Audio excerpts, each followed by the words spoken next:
ఉద్ధవ్ ఠాక్రే నేతృత్వంలోని శివసేన యూబీటీలో చీలిక ఏర్పడటం ఖాయంగా కనిపిస్తోంది. శివసేన యూబీటీ ఢిల్లీలో అత్యవసర సమావేశం ఏర్పాటు చేసింది. పార్టీకి చెందిన 9 మంది ఎంపీల్లో 6 తిరుగుబాటుకు సిద్ధమయ్యారని ప్రచారం చేస్తున్న తరుణంలో ఈ సమావేశం ప్రాధాన్యత సంతరించుకుంది. అయితే సమావేశానికి 3 ఎంపీలు మాత్రమే హాజరయ్యారు. 2022లో ఏక్నాథ్ షిండే తిరుగుబాటు తరహా పరిస్థితి మళ్లీ తలెత్తకుండా ఉండేందుకు ఉద్ధవ్ వర్గం ఎంపీలను ఢిల్లీ సమావేశానికి హాజరు కావాలని 3 లైన్ల విప్ జారీ చేసింది. సమావేశానికి హాజరు కాకపోతే ఎంపీలపై క్రమశిక్షణా చర్యలు తీసుకునే అవకాశం ఉందని హెచ్చరించింది.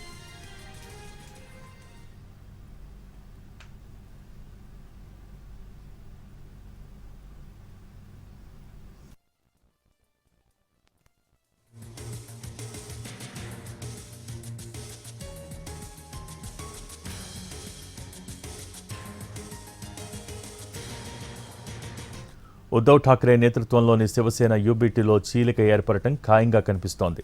శివసేన యూబీటీ ఢిల్లీలో అత్యవసర సమావేశం ఏర్పాటు చేసింది. పార్టీకి చెందిన 9 మంది ఎంపీల్లో 6 తిరుగుబాటుకు సిద్ధమయ్యారని ప్రచారం చేస్తున్న తరుణంలో ఈ సమావేశం ప్రాధాన్యత సంతరించుకుంది.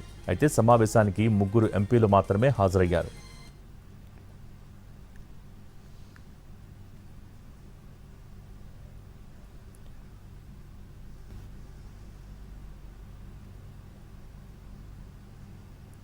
ఉద్ధవ్ ఠాక్రే నేతృత్వంలోని శివసేన యూబీటీలో చీలిక ఏర్పడటం ఖాయంగా కనిపిస్తోంది. శివసేన యూబీటీ ఢిల్లీలో అత్యవసర సమావేశాన్ని ఏర్పాటు చేసింది. దీనికి సంబంధించి మోర్ అప్డేట్స్ మా ప్రతినిధి రాజు ఢిల్లీ నుంచి లైవ్ ద్వారా అందించేందుకు సిద్ధంగా ఉన్నారు. Raju, over to you. Thank you Bhogi. Maharashtra రాజకీయాల్లో మరో సంచలన నిర్ణయాలు జరుగుతున్నటువంటి పరిస్థితి కనిపిస్తుంది. ముఖ్యంగా ఉద్ధవ సేన నుంచి ఉన్నటువంటి 9 మంది ఎంపీల్లో 6 రెబల్గా మారారు. షిండే వర్గంలోకి వెళ్లేందుకు సిద్ధమయ్యారు. ఇప్పటికే వాళ్ళందరూ కూడా స్పీకర్కు లేఖ రాసినట్టుగా తెలుస్తుంది. తమను ప్రత్యేక వర్గంగా గుర్తిస్తూ షిండే వర్గంలో విలీనం చేయాలంటూ కూడా స్పీకర్కు లేఖ రాసినట్టుగా సమాచారం ఉంది. అయితే ఈ పరిణామాల నేపథ్యంలో ప్రత్యేకంగా ఉద్ధవ్ సేన అంటే యూబీటీ శివసేన ప్రత్యేకంగా ఈరోజు పార్లమెంటరీ సమావేశం కోసం నిర్ణయం తీసుకుంది. లోక్సభలో ఎవరైతే యూబీటీ తరపున ఉన్నటువంటి ఫ్లోర్ లీడర్ అరవింద్ సావంత్ నేతృత్వంలో విప్ కూడా జారీ చేశారు. తమ పార్టీలో ఉన్నటువంటి మిగతా 8 మందికి అరవింద్ సావంత్ పేరుతో విప్ జారీ చేశారు 3 లైన్లతో. ప్రత్యేకంగా రేపు జరగనున్నటువంటి సమావేశానికి అందరూ తప్పకుండా హాజరు కావాలి అనే విషయాన్ని ఆ విప్లో 3 లైన్ విప్లో ప్రత్యేకంగా పేర్కొన్నారు కూడా. అయితే కొద్దిసేపటి క్రితమే సమావేశం కూడా ప్రారంభమైంది. కానీ సమావేశానికి అనుకున్నటువంటి ఆ 6 మంది మాత్రం హాజరు కాలేదు. ఇప్పటి వరకు హాజరైనటువంటి వాళ్ళలో అరవింద్ సావంత్ పేరుతో పాటు ఎవరైతే రాజ్యసభలో లీడర్గా ఉన్నటువంటి సంజయ్ రౌత్, దాంతోపాటు ప్రకాష్ పరాగ్ మాత్రమే హాజరయ్యారు.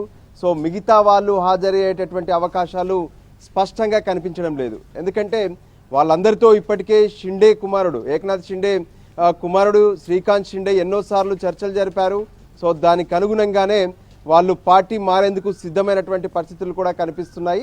అందులో భాగంగానే తమ మెజార్టీని అంటే ఏ విధంగానైతే ఒక పార్టీలో ఫ్లోర్ విలీనమయ్యేటప్పుడు 2/3 మెజార్టీ అనేది ఈ మధ్య కాలంలో వాటన్నిటిని చూపిస్తూ విలీనం అవుతున్నటువంటి పరిస్థితులు కనిపిస్తూనే ఉన్నాయి. కొద్ది రోజుల క్రితమే ఆమ్ ఆద్మీ పార్టీకి సంబంధించినటువంటి రాజ్యసభ సభ్యులు కూడా ఇదే విధంగా బీజేపీలో విలీనమయ్యారు. సో దానికి అనుగుణంగానే ఇప్పుడు ప్రత్యేకంగా ఏ విధంగానైతే ఉద్ధవ్ సేనకు సంబంధించినటువంటి మొత్తం 9 మంది లోక్సభ ఎంపీల్లో 2/3 చూస్తే 6 అవుతున్నారు. సో 6 ప్రత్యేకంగా ఇప్పటికే స్పీకర్కు లెటర్ ఇచ్చారు. సో వాళ్ళు రాకపోవడంతో వాళ్ళ పైన ఖచ్చితంగా చర్యలు తీసుకుంటామని చెప్పి ఇప్పటికే ఉద్ధవ్ సేన స్పష్టం చేసినటువంటి పరిస్థితి కనిపించింది. అంతేకాదు స్పీకర్ కూడా అరవింద్ సావంత్ లేఖ రాశారు. తమ వర్షన్ వినకుండా ఎట్టి పరిస్థితుల్లోనూ తమ పార్టీ నుంచి గెలిచినటువంటి వాళ్ళను మరో వర్గంలో విలీనం చేయొద్దంటూ కూడా లేఖ రాశారు.